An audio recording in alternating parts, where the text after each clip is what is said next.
नमस्कार साथियों, मैं अनीता श्रीवास्तव आपका हार्दिक अभिनंदन करती हूँ।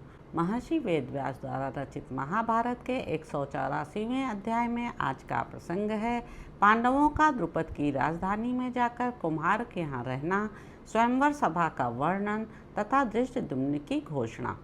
वैशंपायन जी कहते हैं, जन्मेजय, उन ब्राह्मणों के यूँ कहने पर पांडव लोग राजा द्रुपद के द्वारा पालित दक्षिण पांचाल देश की ओर चले।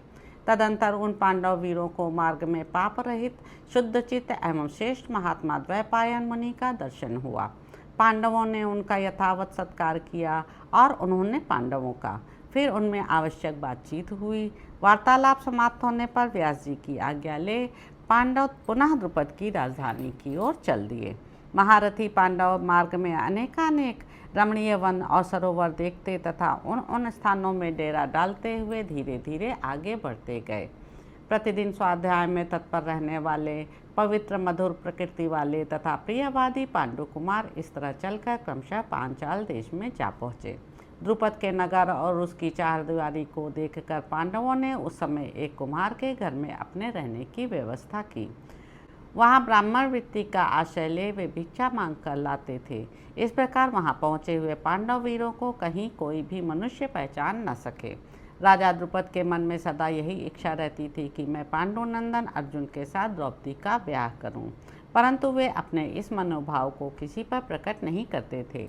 भरतवंशी जन्मेजय, पांचाल नरेश ने कुंती कुमार अर्जुन को खोज निकालने की इच्छा से एक ऐसा दृढ़ धनुष बनवाया जिसे दूसरा कोई झुका भी न सके। राजा ने एक कृत्रिम आकाश यंत्र भी बनवाया।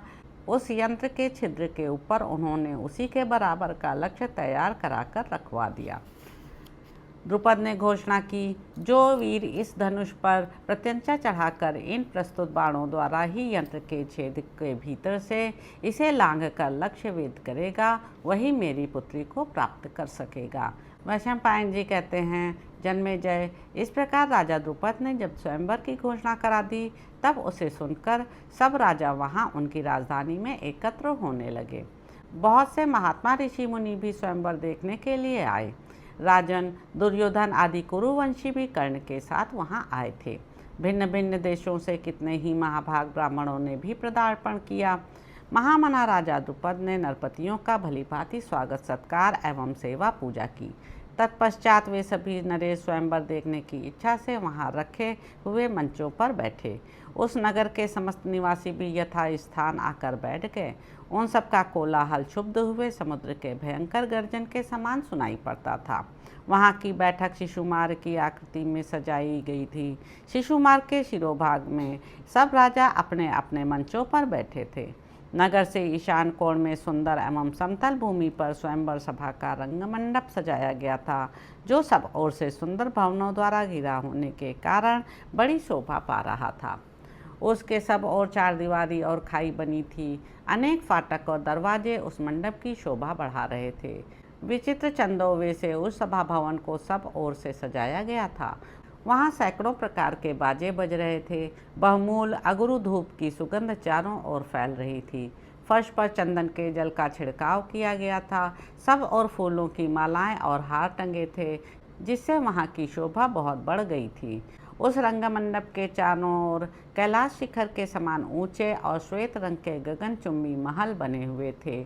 उन्हें भीतर से सोने के जालीदार पर्दों और झालरों से सजाया गया था। फर्श और दीवारों में मणि एवं रत्न जड़े गए थे। उत्तम सुखपूर्वक चढ़ने योग्य सीढ़ियाँ बनी थीं। बड़े बड़े आसन और बिछावन आदि बिछाए गए थे। अनेक प्रकार की मालाएं और हार उन भवनों की शोभा बढ़ा रहे थे। अगरू की सुगंध छा रही थी। वे हंस और चंद्रमा की किरणों के समान श्वेत दिखाई देते थे। उनके भीतर से निकली हुई धूप की सुगंध चारों ओर 1 योजन तक फैल रही थी। उन महलों में सैकड़ों दरवाजे थे। उनके भीतर आने जाने के लिए बिल्कुल रोक टोक नहीं थी और वे भांति भांति की शैयाओं और आसनों से सुशोभित थे। उनकी दीवारों को अनेक प्रकार की धातुओं के रंगों से रंगा गया था, अतः वे राजमहल हिमालय के बहुरंगे शिखरों के समान सुशोभित हो रहे थे। उन्हीं सतमहले मकानों या विमानों में, जो अनेक प्रकार के बने हुए थे, सब राजा लोग परस्पर एक दूसरे से होड़ रखते हुए सुंदर से सुंदर श्रृंगार धारण करके बैठे। नगर और जनपद के लोगों ने जब देखा कि उक्त विमानों में बहुमूल्य मंचों के ऊपर महान बल और पराक्रम से संपन्न परम सौभाग्यशाली काला गुरु से विभूषित महान कृपा प्रसाद से युक्त ब्राह्मण भक्त अपने अपने राष्ट्र के रक्षक और शुभ पुण्य कर्मों के प्रभाव से संपूर्ण जगत के प्रिय श्रेष्ठ नरपतिगण आकर बैठ गए हैं, तब राजकुमारी द्रौपदी के दर्शन का लाभ लेने के लिए वे भी सब और सुखपूर्वक जा बैठे।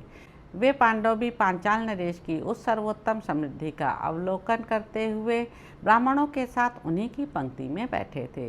राजन, नगर में बहुत दिनों से लोगों की भीड़ बढ़ रही थी। राज समाज के द्वारा प्रचुर धन रत्नों का दान किया जा रहा था। बहुतेरे नट और नर्तक अपनी कला दिखाकर उस समाज की शोभा बढ़ा रहे थे। 16वें दिन अत्यंत मनोहर समाज जुटा। भरत श्रेष्ठ उसी दिन स्नान करके सुंदर वस्त्र और सब प्रकार के आभूषणों से विभूषित हो हाथों में सोने की बनी हुई कामदार जयमाला लिए द्रुपद राजकुमारी उस रंगभूमि में उतरी। तब सोमक वंशी क्षत्रियों के पवित्र एवं मतज्ञ ब्राह्मण पुरोहित ने अग्निवेदी के चारों ओर कुशा बिछाकर वेदोक्त विधि के अनुसार प्रज्वलित अग्नि में घी की आहुति डाली। इस प्रकार अग्निदेव को तृप्त करके ब्राह्मणों से स्वस्ति वाचन कराकर चारों ओर बजने वाले सब प्रकार के बाजे बंद करा दिए गए। महाराज, बाजों की आवाज़ बंद हो जाने पर जब स्वयंवर सभा में सन्नाटा छा गया, तब विधि के अनुसार धृष्टद्युम्न द्रौपदी को लेकर रंग मंडप के बीच में खड़ा हो मेघ और दुंदुभि के समान स्वर तथा मेघ गर्जन की सी गंभीर वाणी में यह अर्थयुक्त उत्तम एवं मधुर वचन बोला। यहाँ आए हुए भूपालगण, आप लोग मेरी बात सुने। यह धनुष है, ये बाण है और यह निशाना है। आप लोग आकाश में छोड़े हुए 5 पैने बाणों द्वारा उस यंत्र के छेद के भीतर से लक्ष्य को भेद कर गिरा दें। मैं सच कहता हूँ, झूठ नहीं बोलता।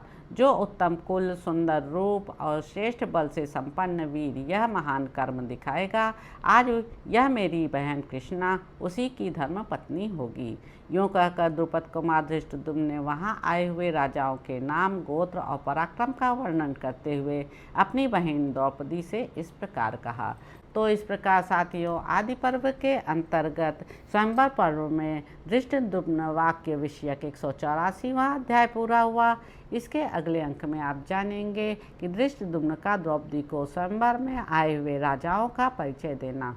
तो अब आपसे अगले अंक में मुलाकात होगी। मेरे YouTube चैनल संवाद विद अनीता को लाइक करें, शेयर करें, सब्सक्राइब करें। धन्यवाद साथियों।